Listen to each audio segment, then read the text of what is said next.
Thank you so much for having us here once again, and I think a huge thank you for everyone here who's turned up tonight to talk about this, because I know this is an issue that is so important to our community and to the country.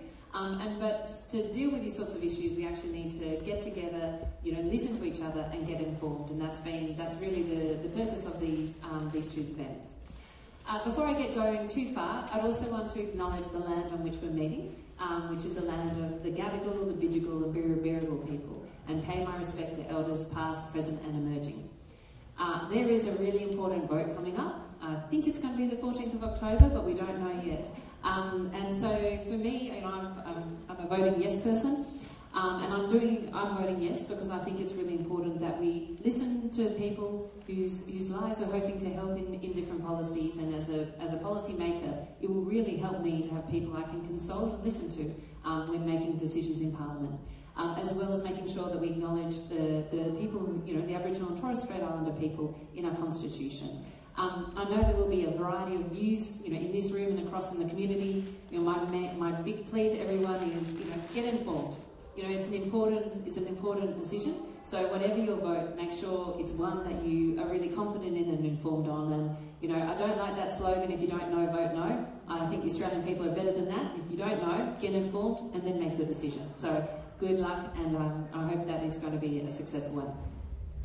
So what I would like to, we held our first housing forum about a month ago, and I know some people were here, some people weren't, but what I wanted to do was give you a bit of context. So for those who weren't here, we got about 100 people together in small groups of sort of 8 to 10, and asked them to talk about what's important to their community and to each other.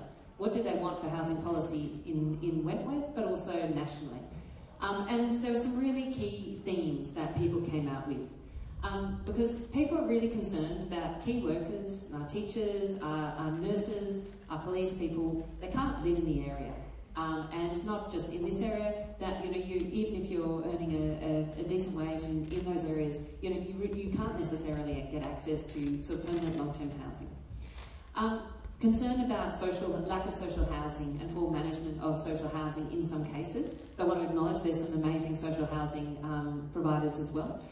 And finally, a really big one, that young people, the next generation, are being locked out by both of housing but also secure renting. A real concern, I think, from many people about the generations. And that's interesting, that concern didn't just come out of the young people in the room, that came out of, the grandparents in the room. Others who just saying, look, we may have done all right in property over our lives, but what happens about the generations under us? Can they have that security?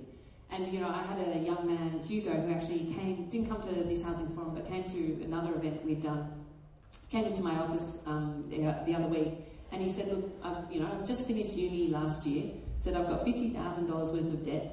I feel like I've done everything right, I've worked hard, studied hard, I'm getting a job, and I still don't know that I'm ever going to be able to have security of housing and to feel really confident of my economic future. And I think that's certainly an issue that I think has really resonated in that community group, but also further on. So in terms of the goals that you all identified, it was that young generations should be able to, if they can work, they should be able to buy or rent securely, regardless of whether their parents are helping them out or not. That's got to be part of our Australian dream. A big push on social normalisation of renting rather than owning. And also, wanting a mix of housing, particularly in this area, so there's not only, sort of a particular type of housing, that we can retain a diversity in our community.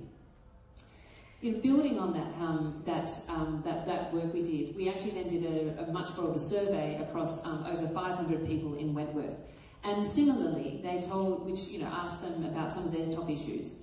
And so those, there were very similar issues in terms of their concerns. Including the desire to keep amenity, keep a sense of community, even if we get denser, because they said that was absolutely really important to them, as well as, you want to make sure that, other generations can get access to housing, but we also make sure that this retains and continues to be a livable part of the country, but so are other places. And we also asked them for suggestions of potential policies to explore. Now, with that point is that there are lots of policy ideas floating around on housing at the moment, and some of them I think are, have a strong basis on fact, and some of them don't. And I think what I wanted to do today was to say, look, you've come up with a bunch of different policies, and these are some of the policies that the community said, we should be considering this. And I wanted really today was to say, well, these are some of the policies you've suggested. These are the goals that we're seeking. And what are the right policies? It might actually not be on this list, and there are some I think really cool ones personally that I think aren't on this list. But that's what we're doing, is some of the things that the community of Wentworth has suggested. Let's talk about these policies. Let's understand if they're the right solutions, and let's see what those ones are. So we will, we'll be discussing these with the panel. Also, I just want to reflect that this is not just about working in Wentworth. I took from the last forum how important housing was, and I actually went back to Parliament and asked the Prime Minister a question in question time, and it was particularly around supply. And many experts are saying supply is absolutely critical to getting more of a housing that is affordable to the broad population. Is the government going to put in hard incentives so that the states actually deliver more supply? Because most of this is really going to be down to the states in terms of delivery. And I was really pleased to see that 1 week later that he actually announced a policy which was really pushing that idea of strong incentives to the states to delivering supply. I think that's actually really important, as well as rental rights, because that was another major theme from this policy forum, and is another, I think, really important issue that we need to look at, is like, how can we strengthen rentals rights? So, what I want to tell you guys here, this is not just about Wentworth, this is also about the national conversation. And what I will do out of the discussion today is, again, take the feedback, take the discussion, listen to the experts, and feed that into policy development and what I push in the Parliament as well. So thank you. So actually, in the next sitting of Parliament, I'm actually raising a debate with Di Lee, who's a member for Fowler in Western Sydney. Now, Eastern Sydney, Western Sydney, people think we're very different, but frankly, we want the same things. We do want our families and our young people to have access to affordable housing. We want our key workers to have access to housing that is affordable, and we want that people, when they have tough times, that the country actually enables them to have a roof over our heads. These are simple things, and it doesn't matter where you come from in this state or in this country. These are issues that we all care about. So Di and I will be leading that debate in Parliament, and it will be very much informed from this discussion. So now let's move on to the experts and amazing people we've got here to answer questions that I will be asking them, but also to answer questions from the floor. So what we'll be doing is we're going to have 2 presentations. And we're going to hear from National Shelter CEO Emma Greenhalgh and Senior Economist at PropTrack, Paul Ryan, who are both going to deliver short presentations evaluating some of the policy solutions that the community put forward, but also addressing other policy solutions that they think should be on the table. Then we're going to have a panel discussion and bring on Lucy Turnbull AO and Estelle Grech from the Committee for Sydney, and we'll be discussing some of these issues further. And then finally, we're going to have a Q&A. So let me just briefly, they're a pretty esteemed group of people, so I just want to do a little bit of justice to them so you know who you'll be talking to. So Emma is the CEO of National Shelter, the national peak body that aims to improve housing access, affordability, appropriateness, safety and security for people on low incomes. Emma is a passionate advocate for better housing outcomes, having worked for 25 years in roles in housing policy, research, social impact assessment and planning in both non-government and government roles. So she's going to be an absolutely critical resource and give us, I think, a lot of really important views. Secondly, we're going to have Paul Ryan, who's also going to do the presentation. So Paul is a senior economist at PropTrack, which specialises in housing affordability and financing, market forecasting and big data analysis. Before joining PropTrack in December 2020, Paul spent a decade at the Reserve Bank of Australia, conducting research on the Australian economy, focusing on housing markets, lending risk and regulatory effects of property markets. So that will, again, we'll be able to provide a different but also a really important view. Then we will also have, in the panel discussion, we'll have Estelle Grech. Estelle is an urban planner, passionate about improving social equity in cities. She's got experience in local government consulting and as a senior advisor in the New South Wales government, and she now leads planning and housing policy at the Committee for Sydney. A Churchill Fellowship recipient, Estelle recently travelled to over 13 cities across Europe and the US to research how to design better cities for women and girls. And finally, we have Lucy Turnbull AO. Lucy Turnbull, Hughes Turnbull AO is an urbanist, businesswoman and philanthropist with a long-standing interest in cities, culture, technological and social innovation and Australian research and commercialisation. She was the Lord Mayor of Sydney from 2003 to 2004, the first woman to ever hold that position, and also was the inaugural chair of the Greater Sydney Commission from 2015 to 2020. So we've got a great group of people here to have that conversation. We also have Rob Stokes, who has had quite a lot of experience in this area, pretending that he's not here, it looks like. Looking very relaxed post-politics, Rob. And I know a number of our councillors here as well, so thank you very much also for coming as well and representing as well.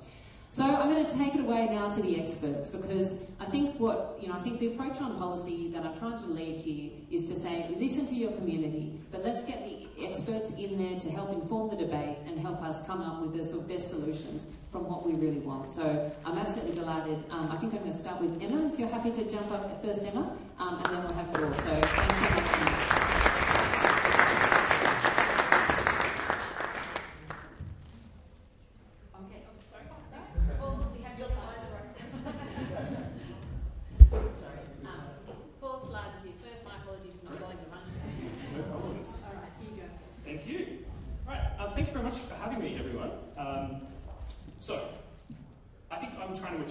Two things today.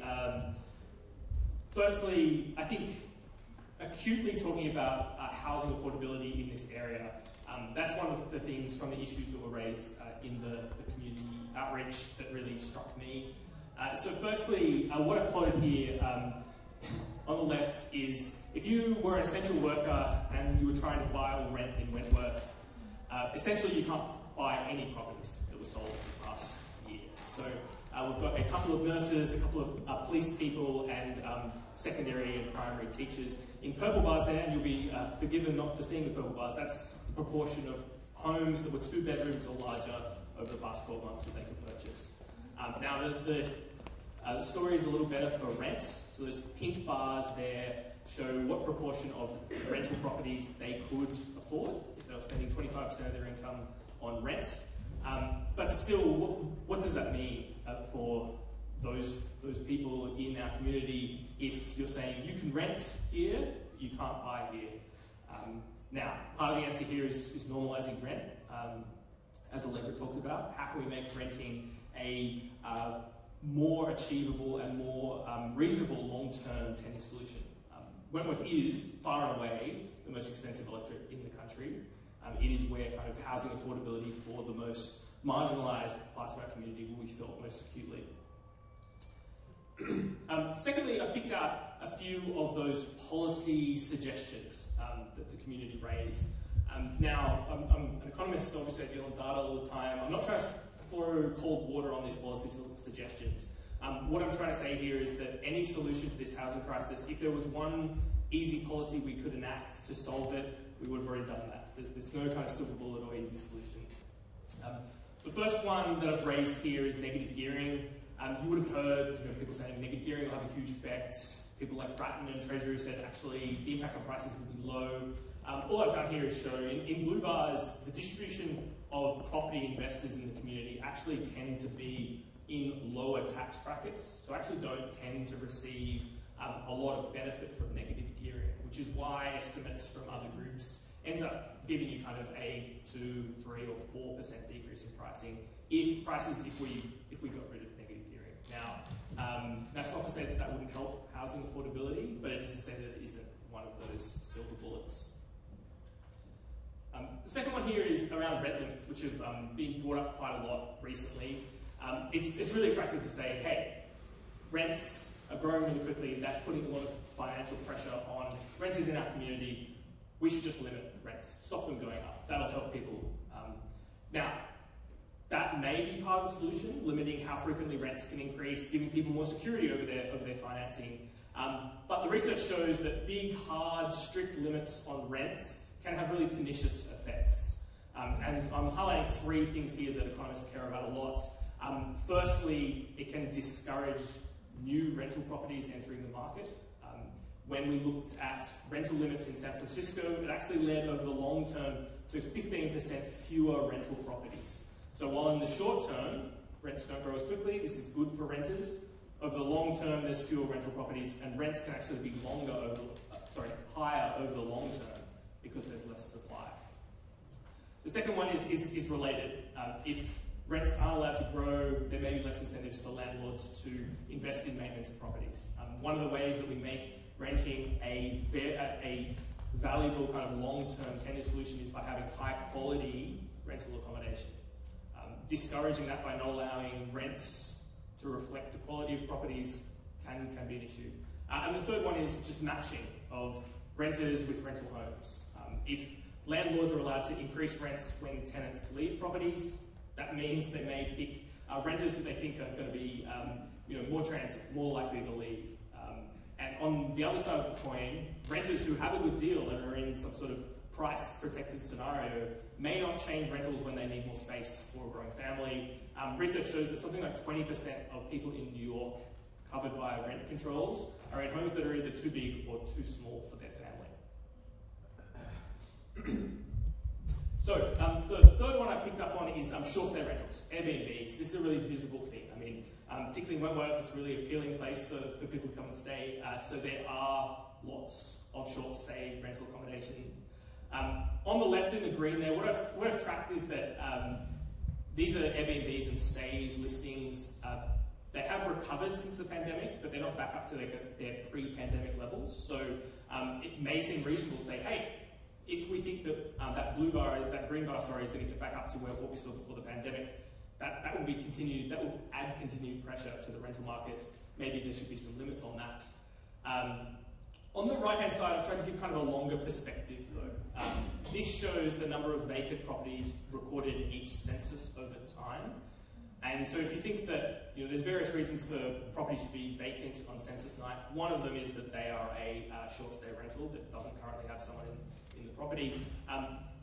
The difference between, say, 2016, which is the second last bar, and 2021, the last bar there, is only really around 1,200 dwellings. This is just in Wentworth. And that's similar to what was reported as the number of Airbnb properties, about 1,500 dwellings in 2021. This really can be small beer. So while it's really visible, if you live next to an Airbnb property, I'm sure it's a very visible thing that's taking up a property that could be in the rental market. These numbers, these quantums aren't that large. When we're talking about large changes, I'm sure in the last one we talked about things like supply and just building more homes. I think one of the things that's really clear to me is that we're not using the homes we have very effectively. So stamp duty is one of the things that firstly harms housing affordability. And the red bar that I've got here, so the amount that someone in New South Wales has to save to pay for just stamp duty to purchase a home, that's before talking about a deposit, that's before talking about conveyancing and transfer costs. In the 1990s, that was something like 15% of the average income of a household in New South Wales. Lately, it's more like a third of an average household's income. So stamp duty can harm affordability, and what it also can do is it can harm people moving homes. And you can think of, there's lots of empty nesters that live in a large home, they don't need as much space as they have had. And the chart there, the green bar, shows the location of spare bedrooms in Sydney. And the vast majority of these spare bedrooms are located somewhere between 10 and 25 kilometres from the CBD. This is where people want to live. We have already a huge amount of spare housing, but people are discouraged from downsizing. And so part of this discussion, and we did start to have this discussion in New South Wales with the previous government, is about, hey, how can we say, instead of penalising people for moving and adjusting housing towards their life circumstances, how can we start incentivising people everyone to shift around their housing to be in something that uses the houses we have already better before we even have to build one more home. So that's all I had. So hopefully that's thought-provoking. I think the conclusion that I started with is that some combination of these policies are the answer here to solving what is a really, really tough challenge for the community.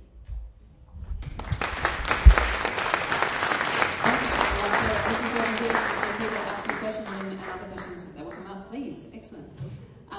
So now we're going to have Emma, who's the CEO of Shelter, who's going to give the perspective particularly around social housing and supporting our most vulnerable people. Here you go. Just trying to make the tech work. I'm going to sit because I feel like a bit odd trying to navigate that and looking at slides.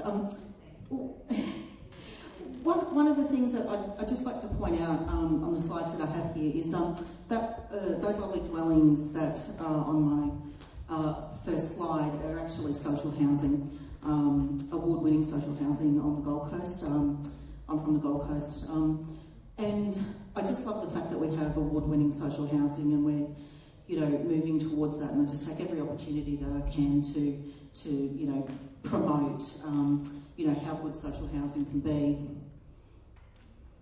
So just in terms of national shelter, so we've been around for almost 50 years. Our focus is on households with lower incomes, and their housing interests, tenure neutral. But what we also have a real interest in is around a healthy housing system. So it's not just about social and affordable housing, but private rental, home ownership, and all of the elements that make that sing. So planning, infrastructure, anything that relates to housing. We can't just look at housing on its own. So I'd also just like to acknowledge too, so some of you may have seen at the last forum, John Engeler was here from New South Wales Shelter. So as well as national shelter, there are shelters all across Australia working with state and territory governments. Now, I haven't put this slide up here to sort of tell you to suck eggs around what the levels of government do, but I think it's always really useful for us to remember that when it comes to delivering housing in Australia, it gets really complex in terms of, who has the responsibility for certain levers, and who has the delivery mechanisms, and where various parts of the funding regimes come from. I think because that sort of sits to some of the complexity around the solutions, and I think also to some of the challenges that we face. So I was asked to speak around funding for social and affordable housing, and historically we underfund social and affordable housing, in Australia. Currently it's at about 4.4% of all total dwellings, and we haven't kept the supply of social and affordable housing with population growth. So what we've ended up with is a very residualised sector, so it's targeted to those who are on the lowest income, often with high and complex needs. A little bit difficult to see with that graph, but what it shows is what we need in terms of meeting the demand for social and affordable housing. So the extra big blue bit is what we need to be delivering to meet the demand that exists in the community.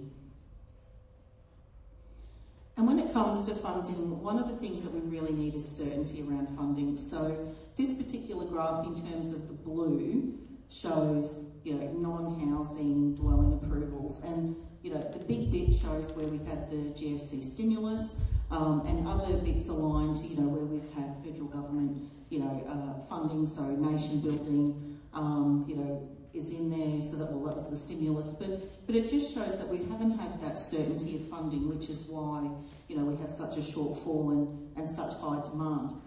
But what we've got to remember for social and affordable housing is we always need a subsidy. The question is how much subsidy we need, and when is that available? So it's been and gone. One of the big questions at the moment around funding is whether it's on the government balance sheet or whether it's off the government balance sheet. And then the last point is about, we need certainty over time to be able to meet that demand.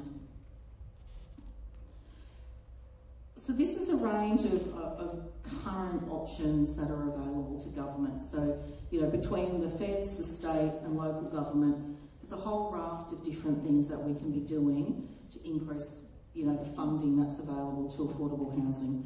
So the federal government have been doing that much more recently. So we've had the Social Housing Accelerator. So we've had, with capital grants, we can have operating subsidies. So the Housing Australia Future Fund, which is currently caught up in the Senate. Other financing mechanisms, there's land. So any bit that can be provided, for example, to reduce the cost of a project, so whether it's land, whether it's local governments providing rebates and discounts, whether it's the planning reform piece, so speeding up the development process, providing setbacks and setback and anything that sort of reduces costs like car parking. One of the things I would like to mention that I think New South Wales and specifically Sydney has done very well since the 90s is around inclusionary zoning. So you might be surprised to think that you are the envy though of other states in Queensland, other states and coming from Queensland around inclusionary zoning, but you do have an inclusionary zoning mechanism that provides for social and affordable housing on residential developments. But there's a whole range of different ways that you can provide funding for social and affordable housing, but the biggest thing is about the need for certainty and certainty over a long period of time to get continued investment. The other piece that's been talked about briefly is around taxation, reform to do with negative gearing and capital gains tax. And the Parliamentary Budget Office did some work recently for the Greens, but it is the Parliamentary Budget Office, and said that in the 10-year period to 2032 to 33, the 10-year foregone revenue from these tax concessions will be $157 billion. So it's a significant, it's a significant amount of foregone revenue that we could potentially be putting into something else. But the biggest question that we have, or our biggest focus for this particular tax reform, is around fairness and equity. So not necessarily about what it does to house prices, but are these fair taxes and are they equitable? And there's been a range of solutions that have been proposed, from the Henry Tax Review, from other think tanks, even in our own policy platform, around what we can do with negative gearing and capital gains tax. So whether it's reducing the discount for capital gains tax, whether it's grandfathering negative gearing, all of those sorts of things. So there are a range of options that are out there. And I think when it comes to the tax reform debate, one of the things I'm really thankful for Allegra Spender bringing forward is we need to have a serious conversation about tax. Today the government said that they were not going to have that serious conversation, but I think if we are serious about what we want to do with housing, we need to be having a very large conversation about tax reform and what are the purposes of the taxes that we have. Finally, for rental reform, now National Shelter, with the National Association of Rental Organisations, we had 80 organisations sign on to a statement that went into the Senate inquiry that's underway around the kind of rental reform that we do want to see. It's a number of principles in there, there's about 9 of them. One of the things that we don't want to see actually is rent freezes or rent caps. We think it's a very hard tool. What we would like to see is more around fairness. So the ACT model, for example, where your rent increases are aligned to CPI plus 10%. I feel that by putting in a rent freeze, it will have unintended consequences about removing properties from the market and may result, for example, in evictions of tenants. So we would rather see a wholesale rental reform package. We have seen part of that come through National Cabinet just recently, but they didn't really include anything around limits on rents in terms of the quantum and also around minor modifications. So what we did want to see relates to stability and affordability, livability, so the health and safety of those dwellings, compliance, so for example moving away from where tenants have to be making complaints to more active compliance, how bonds are used, the use of private information. There's some significant issues about the privacy of tenants' information when they apply for dwellings, and also about using data to inform policy. I think where I'd like to leave you is that while the government has a national plan, they're consulting around a national housing and homelessness plan, what we would really like to see with that is that it's a long-term strategic plan for where housing needs to be. So we want to see a vision about where we want to end up as a country in relation to housing. We would like to see, a housing system that is intentionally designed rather than one that is cobbled together, through a range of, various policies and programs.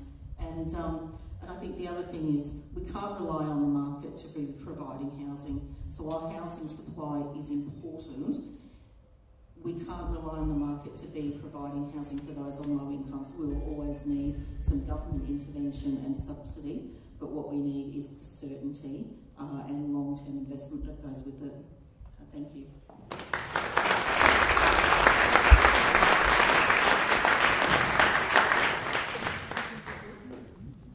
Thank you so much, Emma, for your perspective on this. So now I'd like to invite all the panellists up here, Estelle, Paul, and Lucy, to come up here, because I think we will have different views across the panel about what are the answers and what are the best ways to approach this. And what I really want to do here was to give everyone, the chance to have a response, to see where we agree, where we don't agree, and also to ventilate some of the issues that were covered in the surveys that we covered so fast. So I will ask a range of questions, and then we will be moving on to questions from the audience. So get those ready.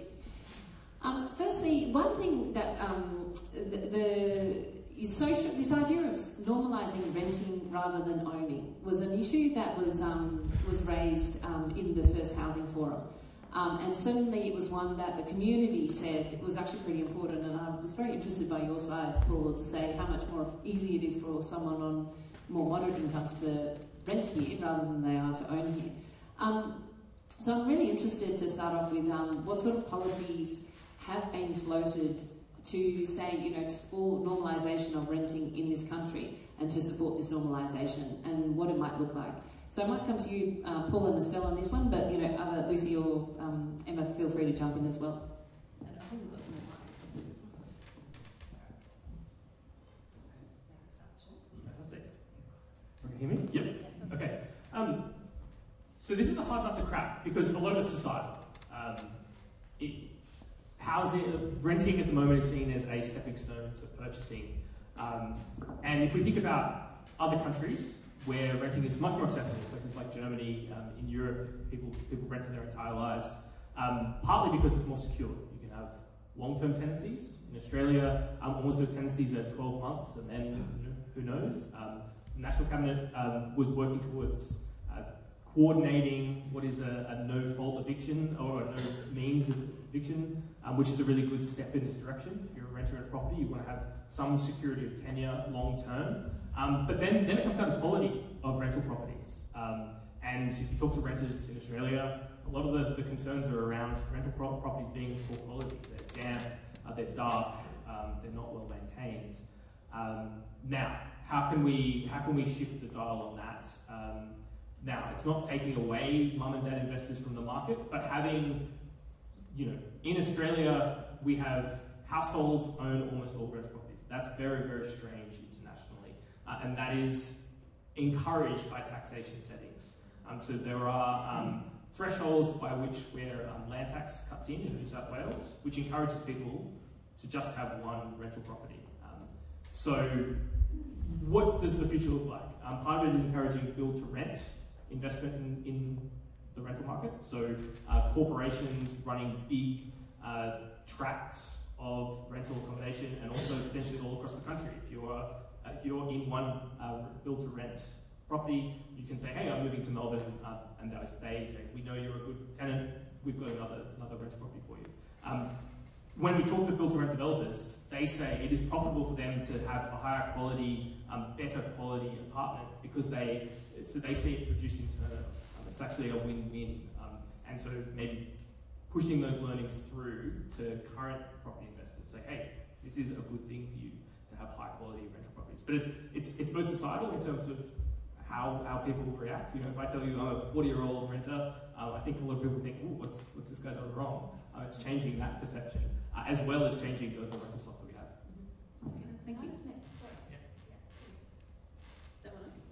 Can I just make the observation that we are in a housing crisis, and we have had the intergenerational report released today.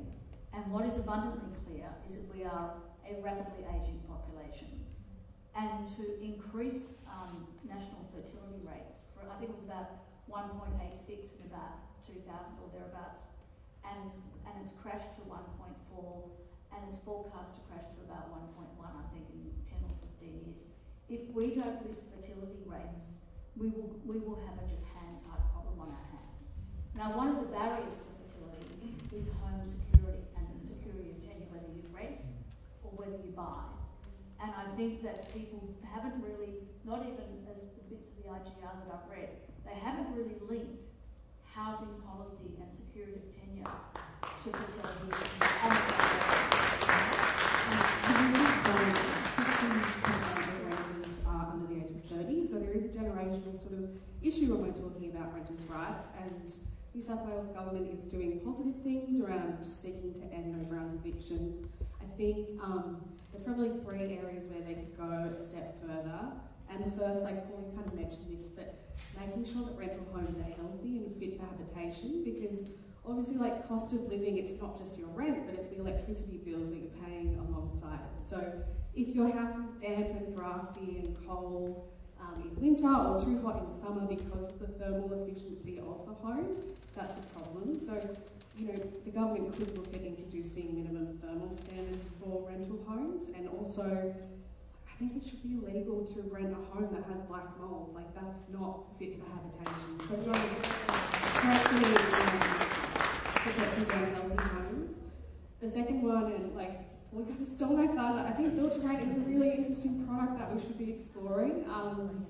In New South Wales, it's not really competitive yet because land is, especially Sydney, land is so valuable. So while Queensland and Victoria is kind of taking off a bit, there are sort of federal tax incentive things that we need to look at to make it a bit more competitive, and at the state level too. Like Paul said, like, when we've got a superannuation fund, for example, owning a build-to-rent product, they're going to invest and make sure that it's, you know, really well-performing thermally and sustainable, and it's going to last 100 years. So there's lots more security there.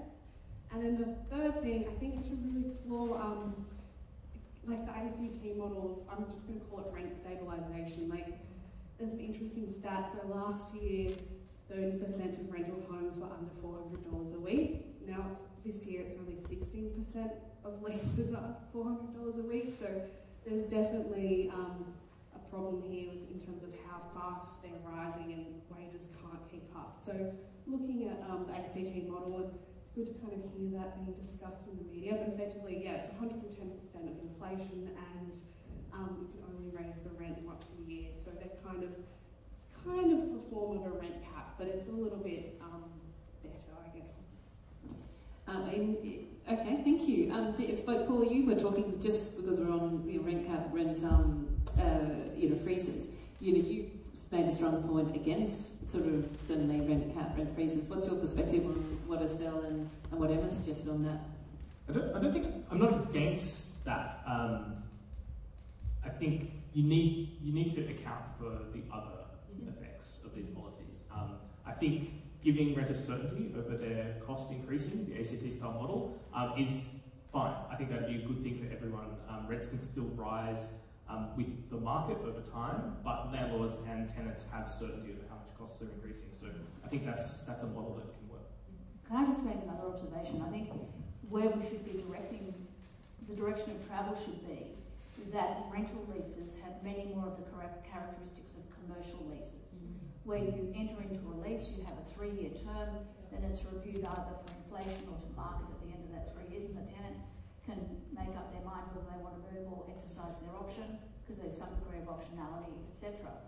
And that gives the people security of tenure. So, for example, they can decide to have a family, for example, or if you're a woman who's retired and is at real at risk of housing distress, and I know that you deal with them, and this group here deals with women at extreme risk, safety risk and housing risk.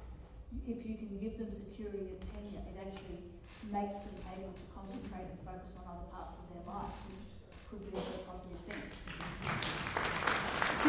Just to explore that, I know this is not on my question list, but how could we do that? Like, what would be the mechanisms to do that? Because I think it's very attractive. Well, I think what you need to do, and I know probably Rob Stokes will want to kill me at this point, but I actually think you need, if you're going to create a class of build-to-rent housing, which is critically needed here for the reasons I've mentioned, you actually need to have a zoning category of residential land which is built to rent, because the standard zones say everything about density and nothing about tenure, right? So, if it could be 1 story, 2 story, 3 stories, the obvious response is for developers to create strata titles, which is, we invented strata titles, or Lend-Lease invented strata titles, and it was a real innovation at the time, but there's way too much of it, and it doesn't create a class of build-to-rent housing. I just wanted to add to that too. I think it's something actually that John from Shelter New South Wales has talked about quite a bit in terms of, why is the rental sector not like, in terms of commercial rents. And I think part of it too is as we move towards, greater sophistication in the rental market, I think one of the challenges is about why people are owning rental properties. So I think, by having those 12-month leases, I think in terms of they won't necessarily want to go for 3 years until, because it gives them that flexibility about what they're doing with the property. I think if you've got people who have gone into being a property owner with the intention of, renting it out longer term leases, I think would be fabulous. But I think when you've got probably people who are owning properties and renting them out with just the short-term gain, they won't have a 3-year lease is not something that would be desirable for them. But if you're an institutional landowner, exactly, we've built a rent portfolio. Like, look at any other country in the world. Look at the US. Look at all the other countries where there's institutionally owned residential property. You will find that that's pretty standard term. Like the standard term of a lease in Germany is 10 years. Right? Yeah. And I would absolutely not disagree. I think it's just as we move towards the institutional investors, that's something that we would like to see, because there is no option available to anyone at the moment to have a lease longer than 12 months to give them certainty beyond 1 year. Okay. Thank you. Let's talk now to where the governments are at in terms of the responses to housing. I mean, it was a great slide where you showed the complexity of the housing responsibilities and how much it intersects at different levels of government. Obviously, we've had some big announcements recently from the federal government, both in terms of these strong incentives to drive supply, but also trying to harmonise renters' rights. I'd like to get a bit of a sense from people about, what we think of what the government's done to date. Federal government's particularly pushed supply. Is that really critical to the answer? Where else are some of the areas that we'd like to see them go further? I might start with you, Estelle, because I know you both you had a bit more time to present, but Estelle, what's your perspective? I think supply is definitely a huge part of it, but it's also a question of the supply of what. The supply of more market housing isn't necessarily the answer. I think Australia put $2 billion towards social and affordable housing, but when you spread that across the whole country, it's really not enough. Like Victoria has a statement of $5 billion big build. That's probably more of the numbers we need for each state. But yeah, I think it's also the supply of what and where is it going. I think that's a good question too. And I kind of grew up in southwest Sydney, so it's interesting that you're doing the debate daily. But I think it's really important that it's supply in well-located areas, and there's affordable housing as part of that, and that there's not environmental costs to more housing supply too. So if it's just greenfield development that's kind of spreading all through Sydney's bushland and things like that, there's huge costs and consequences to that too. So I think there's definitely more nuance probably that's needed to the federal conversation, but it's a good start. It's good that we're talking about it. Lucy, did you have a perspective on that? Well, I think, people, what do people want?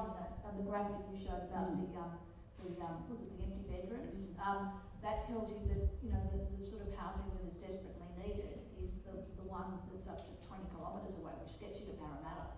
And, so if you draw a circle that way, pretty much Parramatta maybe just shy of Parramatta, but let's say Parramatta, that tells us that there's a huge under-occupation of housing in that area. And one of the reasons for, and there's at the same time an epidemic of loneliness, a lot of people living on their own, sometimes in houses that are too big for them. But the negative incentives that a homeowner, say a much older person living on his or her own, typically her own more commonly, is the tax traps of actually having a lodger or lodgers.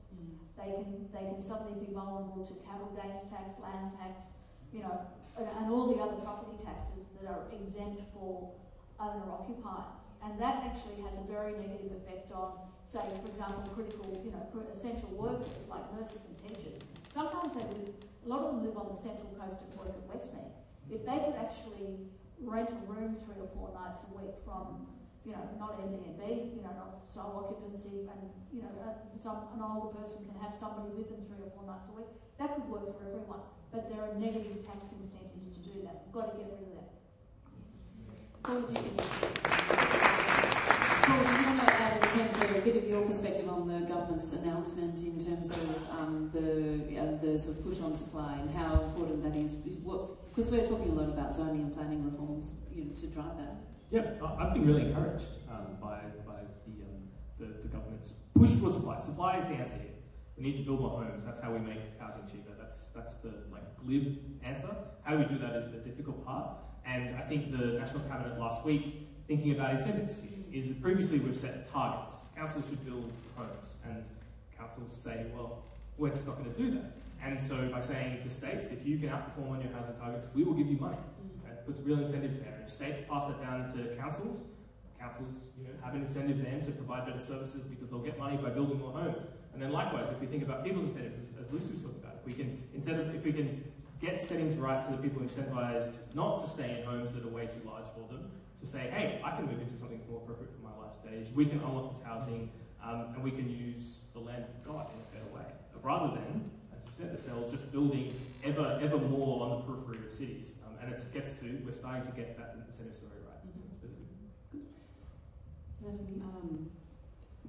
I think I'll just come back to that point, you know, I'm supporting Estelle in terms of supply is good, but we have to make sure that there is social and affordable housing in there, so it's not just market-driven supply. And, you know, the National Housing Accord, you know, does include the words in terms of right locations, you know, talks about transport, so, you know, it is broadly in the right direction, but we would particularly like to see much more in the 1.2 million homes, for example, that they're talking about, some particular targets relating to social and affordable housing. Yeah, and one more quick thing, because this is interesting where environmental standards and housing affordability sort of is colliding a little bit. Like, it would have been nice to also see something about like improving the quality of homes as part of the federal government's thing, because it's sort of a live niche debate around improvements to the National Construction Code around thermal efficiency, and a lot of states have pulled out because they said that it will add to the cost of housing. But if we don't build better homes, like, we're going to pay for it later over the life of a house in electricity bills. So it would be good to see sort of more, I guess, courage from the government in terms of like making sure that they're quality as well. You know, we've talked a bit about Wentworth, because this is a national problem, but it has its local implications. And, you know, density is, you know, this idea that you want to increase density, you know, close to the city because that's where people want to live. That is it's a really important push, and I know it's why a lot of people live in Wentworth, because it's close to the city, it's very convenient as well as very beautiful. And I think that's that challenge. It's convenient and beautiful, and a beautiful place and to live, and has a strong sense of community. So I guess my question is, you know, and there's a lot of concern about parking, public transport, social infrastructure. So how do we do this right? You know, if you know, density in Wentworth is part of it, you know, increasing density in Wentworth is part of a broader question of increasing density. You know, how do you do it right in places like Wentworth, so that, you know, people who live here now don't feel like, wow, this has completely changed what I loved about this community, because we don't want that, but we also do want to make sure that And at the very least, our kids can live anywhere near us, which, you know, very selfishly, I want my kids to grow up, I want them to be able to live near me. And I think that's what people feel. They want that sense of community means that we will, even just for our children, will need to continue to have and increase housing. So how can we think about that? Who would like to start? Well, I think in Wentworth, there are opportunities to increase density and co-deliver, you know, affordable rental housing, which has a fatal flaw, which I think should be rectified. It has a 10-year term. So all the NRAS investment that you showed on the spiky chart, that was a huge investment into affordable rental housing, but it's all slipped off the table now and hasn't been renewed. So we have a crisis in the supply of affordable rental housing, which we really have to address, either through policy or design, but it's a pretty important one. And I think, you know, state-owned or government-owned property is an obvious one. Say, for example, Edgecliff Station must be one of the most tragic architectural features. It has not changed in the 40 years after. And I think also you could look at from Edgecliff Station, you could go down towards Rushcutters Bay, you know, where that petrol station is, obviously not, don't touch the park, that's a great green jewel. But there are places like that. There's the Waverley bus depots. There are all sorts of places which, I mean, if you build, it wouldn't have to be like the Empire State Building, but build a moderately high building there, put a bit of a school in, whatever is required, but put a lot of affordable rental housing and put some, you know, on the higher levels, put, you know, housing for people that can afford to do money for housing. Mix it all up. We're actually talking to an architect literally about the potential for a school in Edgecliff, because I think they are going to redevelop that at some point. But we need good public infrastructure, you know, if we are going to have more people, and frankly we need it anyway right now. But tell me, what about what are other perspectives on this question of how do you densify but also continue amenity? I think, like, to my point earlier, quality of design is really important. And what I mean by that is, well, that's a great location. Like, why does everyone need a car park? Like, maybe if we focus more on like green methods of transport, whether it's public or biking or walking, then all of the concerns the community has about traffic sort of goes away, and that's sort of a design response to issues. So I think you need to think about, rather than, I think, you know, when there's new development, lots of people get a bit kind of worried sometimes about the bulk and scale or the height or the traffic that it's going to cause, but if you actually kind of work to identify what people are actually concerned about, and then you can design responses to that, and that's how we can have more housing in really good places like this, which are close to the city and things like that. But yeah, it's also like thinking about the city. It's not just about building, but like, is there cycle infrastructure? Is there enough public transport? Things like that. So two of the most attractive suburbs, I think, in Sydney, I mean, everybody has their preferences, Paddington and Wallara. And so the whole of the inner city was designed before there are cars. It is a car parking impoverished part of Sydney, but it's still fabulous. So you can do it. Any other comments on that sort of balance in terms of designing density but for amenity? I think the onus here is that this burden should be shared. Like, it's a local issue, it's a city issue, and it's a national issue. And an international issue. If we're going to say that kind of everyone has to do their part here, the answer is, so if we're going to come to a solution and we don't want, you know, rights to be taken away from you know, local people, as we've seen overseas when things have gotten really desperate, in, say, Auckland or some parts of California, that's a really nuclear solution to this, is take away planning input from local people, is work with, accept that development, you know, it comes with cost, but it also comes with big benefits when done well. And that's the way that we can make these communities not just places where the only people who can live there are people who have parents who lived there before. That's what we're aiming for here. I think one of the things too in terms of the national conversation that's going on with this is, you know, we're having to respond to reactions from communities where density has been done so poorly. So, you know, so I think there's a level of, I don't know, suspicion or reluctance, you know, around it because there's been such poor examples of density, and whether that's high density or more moderate density. So, you know, so there is a trust issue in that, and I think, it really will be coming back to, you know, the design excellence of, you know, the dwellings that are going in and the infrastructure. But I think it's really acknowledging that, you know, communities will be, or, you know, may be reluctant because of poor developments that have gone in previously. And I'm not a fan of taking away the rights of communities in terms of their involvement in development. And so it really then becomes part of a bigger conversation. And there's a conversation going on in Queensland, for example. It's called Urban Change Readiness, which is looking to go nationally. But it's then about, well, how are communities positioned, and are they ready, you know, for these conversations around density? So I'm happy to share that information as well. Okay. Look, I thought I might. We've got some other questions on sort of other things, but I actually thought I might move to the audience first, and I can wrap up with a couple other additional questions because we've sort of touched on them. But I really want to get sort of audience participation. I've got a hand up already at the back. Oh, the hands everywhere. Oh my gosh, so it created a nightmare. So, well, why don't we start with the audience participation, because you guys want to get going on these. And oh, there's an additional mic. We do have enough. So, my good.